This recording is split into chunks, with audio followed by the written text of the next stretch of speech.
రైతు దీక్ష అని చెప్పి నిరసన కార్యక్రమాలు చేపట్టడం ఒక విధంగా విడ్డూరంగా ఉండడమే కాకుండా దయ్యాలు వేదాలు వల్లించినట్టుంది.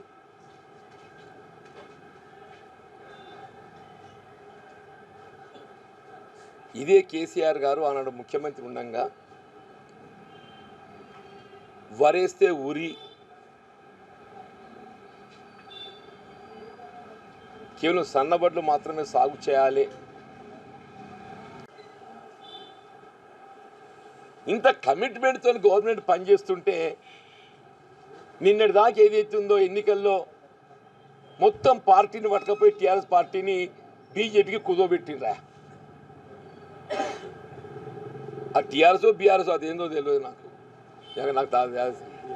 బీఆర్ఎస్ పట్టుకపోయి ఏం చేసిండ్రు, బీజేపీకి కుదోబెట్టిండ్రు. ఇప్పుడు దాన్ని ఇడిపించుకోవాలి కదా. రేపు మళ్ళీ స్థానిక సంస్థలు వస్తున్నాయి, స్థానిక సంస్థలు ఖాళీ యాడ్ చేయాలని చెప్పంటే ఈ కూదోబెట్ట పార్టీ ఇడిపించుకోవాలి కదా.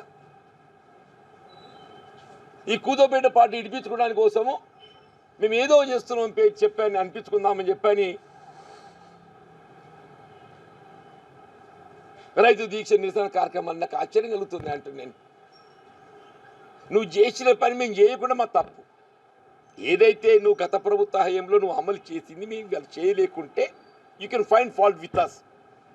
నువ్వు నిన్నటి దాకా అమలు చేసిన కార్యక్రమాలన్నీ అమలు చేసుకుంటూ అదనంగా చేస్తున్నావు. ఇవాళ మేము నిన్నటి వరకు నువ్వు అమలు చేసిన కార్యక్రమాలన్నీ అమలు చేస్తున్నాం.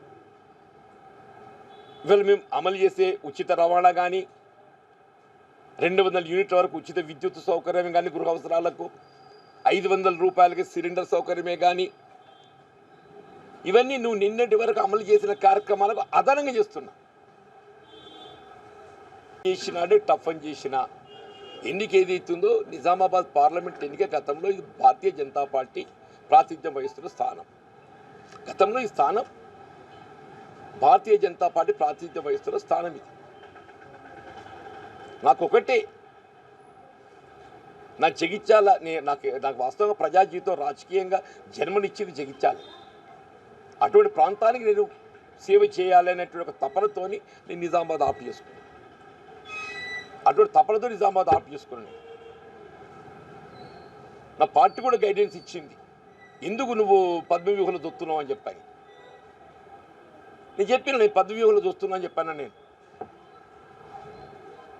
గెలిస్తే అర్జునుడిని అవుతా, పోతే అభిమన్యుడిని అవుతా. గెలిస్తే అర్జునుడిని అవుతా, పోతే అభిమన్యుడిని అవుతా. ఎట్లైనా చరిత్ర పుట్టాలు నిలిచిపోతాను నేను.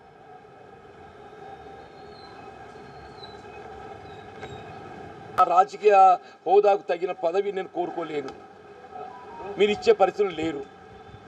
నా హోదా కంటే చిన్నది కోరుకోను, నా హోదాకు తగ్గ పదవిని పొందే పరిస్థితి లేదు.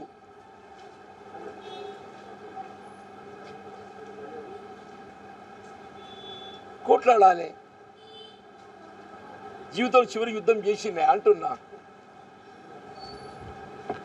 మీ అందరి అభిమానం ఉన్నది నాకు చాలదే, మీ అందరి అభిమానం ఉందంటున్నా చాలు. నాకు తెలుసు ఎనఫ్ ఫర్ మీ. అందరం గెలవాలనే లక్ష్యంతో కొట్లాడతాం. గెలవకున్నా కానీ ఏదో చరిత్ర నిలిచిపోతారు,